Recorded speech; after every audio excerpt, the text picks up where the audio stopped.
Study IQ IAS, अब तैयारी हुई अफोर्डेबल।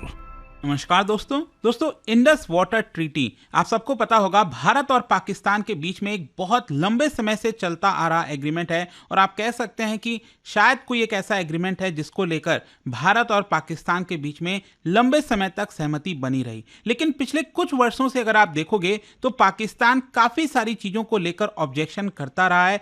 फाइनली मैं आपको बता दूं, एक बड़ी खबर सामने आई है। भारत की इंडस वाटर ट्रीटी को लेकर एक बड़ी जीत हासिल हुई है। आप देख सकते हो खबर, India Pakistan rift on Indus water treaty, neutral expert backs new Delhi's stand. तो इस वीडियो के अंदर थोड़ा समझेंगे कि भारत का स्टैंड क्या था, पाकिस्तान का क्या स्टैंड था और ये फैसला भारत के पक्ष में क्यों है, और साथ ही साथ इस ट्रीटी के बारे में मैं आपको बताऊंगा। चलिए आगे बढ़ते हैं, लेकिन उससे पहले आप सबको बता दूं कि रिपब्लिक डे सेल के दौरान आप स्टडी IQ पर कोई भी कोर्स लेते हो तो आपको एक्स्ट्रा डिस्काउंट मिलता है। और आप देख सकते हैं 2025 का प्रीलिम्स वाला बैच हो या फिर 2026 हो 27 का जो प्रतिज्ञा प्लस बैच है। अब देखिए खास बात यह है कि इस बैच में जब आप एडमिशन लेते हैं और प्रीलिम्स को क्रैक कर लेते हैं तो उसी वक्त आपका पूरा का पूरा फीस रिफंड कर दिया जाता है। साथ ही साथ यहां पर आपको यूज करना है ये code Ankit live to get maximum discount, link comment section में दिया हुआ है। और इसके अलावा अगर आप MCQs अटेम्प्ट करना चाहते हैं तो मेरे इंस्टा पेज पर जाइए, वहां पर स्टोरीज में जितने भी MCQs हैं उसको भी आप अटेम्प्ट कर पाएंगे। तो चलिए शुरुआत करते हैं और सबसे पहले ये देखते हैं कि एग्जैक्टली हो क्या रहा है। देखिए यहां पर हुआ क्या था, वर्ल्ड बैंक के द्वारा, क्योंकि आपको ध्यान रहना चाहिए जो इंडस वाटर ट्रीटी है इसमें भारत और पाकिस्तान तो है ही हैं, लेकिन साथ ही साथ दोनों के बीच में मीडिएशन हो सके इसको लेकर जो वर्ल्ड बैंक है वो एक इंपॉर्टेंट रोल प्ले करता है। तो यहां पर जो न्यूट्रल एक्सपर्ट अपॉइंट किया गया था वर्ल्ड बैंक के द्वारा, ताकि इंडस वाटर ट्रीटी को लेकर जो यहां पर इश्यूज सामने आ रहे हैं, और मैं आपको बता दूं अभी इश्यूज कोई बहुत बड़ा नहीं है। इनफैक्ट अगर आप देखोगे तो भारत यहां पर कह रहा था कि हमें अपने डिफरेंसेस को रिजॉल्व करने के लिए यह तरीका अपनाना चाहिए, लेकिन पाकिस्तान कह रहा था नहीं हमें दूसरा तरीका अपनाना चाहिए।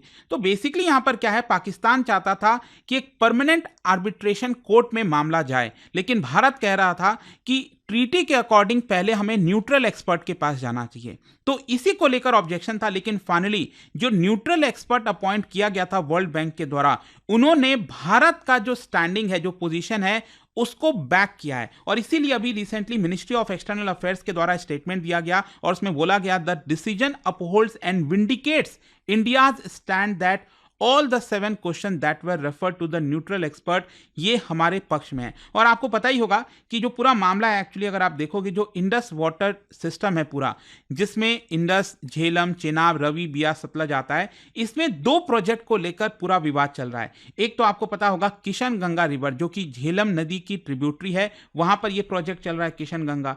फिर दूसरा चेनाब रिवर पर जो रतले प्रोजेक्ट है उसको लेकर, इन दोनों प्रोजेक्ट को लेकर जो पाकिस्तान है वो लगातार विवाद खड़ा करता रहा है। लेकिन क्वेश्चन पहले यहां पर यह आता है कि आखिरकार ये इंडस वाटर ट्रीटी है क्या। मैं आपको बता दूं 19 सितंबर 1960 को ये जो ट्रीटी और भारत और पाकिस्तान के बीच में साइन किया गया था, और बेसिकली जो पूरा इंडस रिवर सिस्टम है उसमें पानी का डिस्ट्रीब्यूशन कैसा होगा, इसी को लेकर यह ट्रीटी था। और यह ट्रीटी बेसिकली कराची में उस समय के जो प्राइम मिनिस्टर हैं भारत की तरफ से जवाहरलाल नेहरू, और उस समय के जो पाकिस्तान के प्रेसिडेंट थे अयूब खान, दोनों के बीच में किया गया था। और इसका जो नेगोशिएशंस है वो वर्ल्ड बैंक के द्वारा अरेंज कराया गया था। अब देखिए इस ट्रीटी में क्या कहा गया है, इस ट्रीटी में यह कहा गया है कि यहां पर जो ईस्टर्न रिवर है, अब ईस्टर्न रिवर कौन कौन से हैं, जो नीचे वाली नदियां आप देख पा रहे हो ना, रावी, ब्यास और सतलज, ये ईस्टर्न वाला पूरा का पूरा जो रिवर का पानी है वो भारत यूटिलाइज करेगा। और ऊपर जो वेस्टर्न वाली नदियां हैं जिसमें इंडस, झेलम, चेनाब, ये जो 3 नदियां हैं उसका पानी का इस्तेमाल पाकिस्तान करेगा। लेकिन आपको इसमें यह समझना है कि एक प्रकार से ये जो ट्रीटी था उसमें यह कहा गया कि लगभग 30% जो पानी है वो भारत इस्तेमाल कर रहा है और लगभग 70% जो पानी है वो पाकिस्तान इस्तेमाल कर सकता है। लेकिन इसमें एक और इंपॉर्टेंट चीज है, इंपॉर्टेंट चीज ये बोला गया कि ये जो वेस्टर्न वाली नदियां हैं इंडस, झेलम और चेनाब, ये जो 3 नदियां हैं इसका पानी भारत इस्तेमाल कर सकता है, लेकिन उस पानी को रोक नहीं सकता। जैसे कि मान लीजिए अगर मैं कहता हूं कि यहां पर हाइड्रो इलेक्ट्रिक प्रोजेक्ट लगाना है तो भारत वो सेटअप कर सकता है, लेकिन उसके लिए जो पानी चाहिए उसको स्टोर नहीं कर सकता। तो जैसे मान लो पानी का फ्लो आ रहा है, उससे हमने हाइड्रो इलेक्ट्रिक पानी को थोड़ा सा ऊपर किया फिर नीचे गया, तो यहां पर जो हाइड्रो इलेक्ट्रिक हमारा प्रोड्यूस होगा, इलेक्ट्रिसिटी जनरेट होगा, उससे टरबाइन घूमेगा, तो वो बस हम जनरेट कर सकते हैं, लेकिन उस पानी को कहीं स्टोर नहीं कर सकते, रोक नहीं सकते। तो भारत ने कहा चलो ठीक है, एक प्रकार से यहां पर जो जो ट्रीटी में लिखा हुआ है उसके अकॉर्डिंग हम काम करेंगे। लेकिन क्वेश्चन यह है कि आखिरकार पाकिस्तान को इससे क्या डिस्प्यूट है। बेसिकली पाकिस्तान ये कह रहा है कि जो दो प्रोजेक्ट बनाए जा रहे हैं, एक तो झेलम नदी का जो किशन गंगा प्रोजेक्ट है यहां पर, और दूसरा चेनाब नदी पर मैंने आपको बताया यहां पर जो रतले प्रोजेक्ट है, इसके डिजाइन को लेकर पाकिस्तान का ऑब्जेक्शन है। पाकिस्तान का कहना है कि भारत ने इस ट्रीटी का वॉयलेशन किया है। लेकिन मैं आपको बता दूं, यहां पर भारत का यह कहना है कि हमने पानी को रोका नहीं है। जो रन ऑफ द रिवर वाला पूरा मामला है, हमने उसको बरकरार रखा है। जो नेचुरल फ्लो है पानी का, वो हमने नहीं रोका। लेकिन पाकिस्तान का और कुछ और कहना था। तो इसी की वजह से फाइनली क्या होता है 2015 में, अच्छा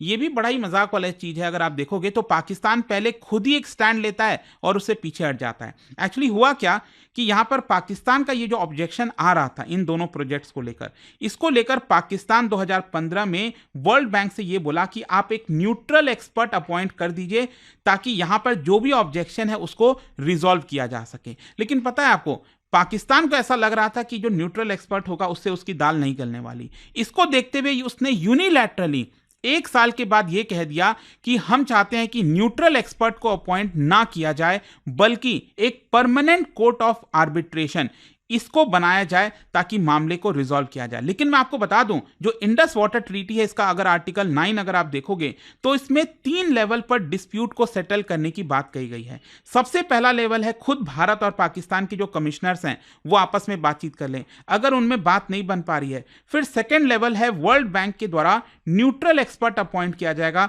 वो यहां पर डिसाइड करेगा। वहां पर भी बात नहीं बन पाई तो फाइनली हेग में जो परमानेंट कोर्ट ऑफ आर्बिट्रेशन है वहां पर इस मामले को रिजॉल्व किया जाए। तो आप समझ पा रहे हो कि यहां पर पाकिस्तान ने कहा कि चलो ठीक है, हमारे बीच में बात नहीं बन पा रही है तो न्यूट्रल एक्सपर्ट को अपॉइंट किया जाए। भारत ने कहा चलो ठीक है, कोई बात नहीं, न्यूट्रल एक्सपर्ट डिसाइड कर लेगा, हम तो सही हैं।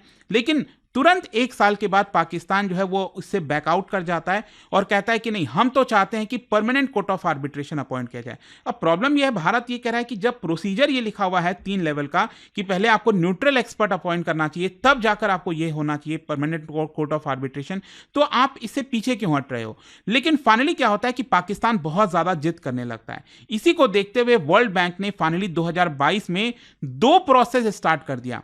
एक तो भारत का यह कहना था कि न्यूट्रल एक्सपर्ट अपॉइंट हो, तो उसके लिए यहां पर जो माइकल लिनो है उनका अपॉइंटमेंट कर दिया गया एज अ न्यूट्रल एक्सपर्ट। साथ ही साथ जो प्रोसीडिंग है वो परमानेंट कोर्ट ऑफ आर्बिट्रेशन में उसको भी स्टार्ट कर दी गई। और भारत ने यहां पर साफ साफ कहा वर्ल्ड बैंक से कि देखिए, हम परमानेंट कोर्ट ऑफ आर्बिट्रेशन की जो प्रोसीडिंग्स हैं उसमें अभी पार्टिसिपेट नहीं करेंगे, क्योंकि ट्रीटी के हिसाब से हमें न्यूट्रल एक्सपर्ट का पहले डिसीजन आना चाहिए।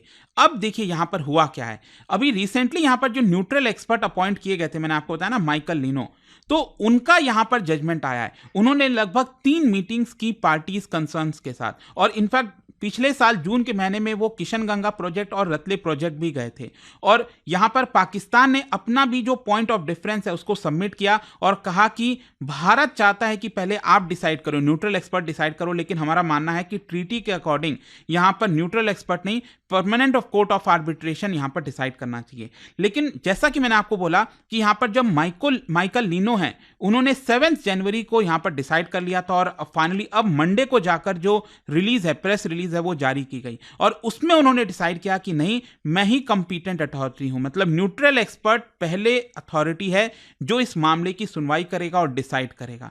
तो ये कहीं ना कहीं भारत के लिए बेस्ट आउटकम है इस समय, जो भारत कई वर्षों से कहता आ रहा है यहां पर कि देखिए, पहले न्यूट्रल एक्सपर्ट अपॉइंट होगा, वो डिसाइड करेगा हमारे बीच के डिफरेंसेस को, तब जाकर यहां पर अगर आगे कोई प्रॉब्लम है तो परमानेंट कोर्ट ऑफ आर्बिट्रेशन में जा सकते हैं। तो ये भारत के फेवर में एक तरह से फैसला आया है। अब देखिए यहां पर क्वेश्चन ये आता है कि आखिरकार इंडस वाटर ट्रीटी का फ्यूचर क्या है, मतलब आगे हम कैसे इसको देख सकते हैं। वैसे मैं आपको बता दूं, पिछले साल ही मैंने वीडियो भी बनाया था जहां पर आपको बताया था कि भारत ने फॉर्मल नोटिस जारी किया है पाकिस्तान को मॉडिफिकेशन के लिए। एक्चुअली हुआ क्या था कि यहां पर भारत भी परेशान हो गया है कि जो 2 प्रोजेक्ट हम चला रहे हैं, किशन गंगा और रतले प्रोजेक्ट, उसको लेकर इस्लामाबाद पाकिस्तान जो है बार बार ऑब्जेक्ट करता रहता है, बेमतलब की चीज़ों को उठाता रहता है।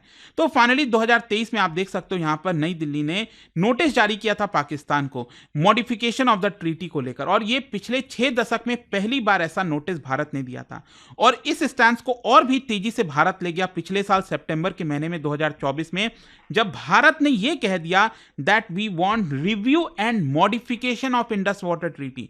मतलब कहीं ना कहीं आप समझ रहे हो, रिव्यू कहने का मतलब यह है कि एक प्रकार से हम चाहते हैं कि जो 65 साल पुराना ट्रीटी है उसको वापस से रीनेगोशिएट किया जाए, क्योंकि भारत का ऐसा मानना है कि पिछले 60-65 सालों में डेमोग्राफीज चेंज हो गई हैं, एनवायरमेंटल इश्यूज चेंज हो गए हैं, डेवलपमेंट की तरफ हमें ज़्यादा फोकस करना है, तो हम चाहते हैं कि इसको वापस से रीनेगोशिएट हो। तो देखते हैं आगे इसको लेकर क्या होता है यहाँ पर, बट डेफिनेटली ये जो निर्णय आया है इससे पाकिस्तान के लिए बड़ा झटका और भारत की एक बड़ी जीत है। और आप क्या सोचते हो इसको लेकर मुझे कमेंट्स में जरूर बताइएगा। और जाने से पहले आप सभी के लिए एक इंटरेस्टिंग क्वेश्चन, देखिए इंटरेस्टिंग क्वेश्चन क्या है कि इंडस रिवर सिस्टम के अंदर यहाँ पर 4 नदी जो है मिलती है। इसमें से एक्चुअली क्या है कि पहले 3 नदी आपस में मर्ज होती है और वो 4th वाले रिवर में जाकर मिलती है, और फाइनली वो जो 4th रिवर है वो इंडस नदी में जाकर मिलती है।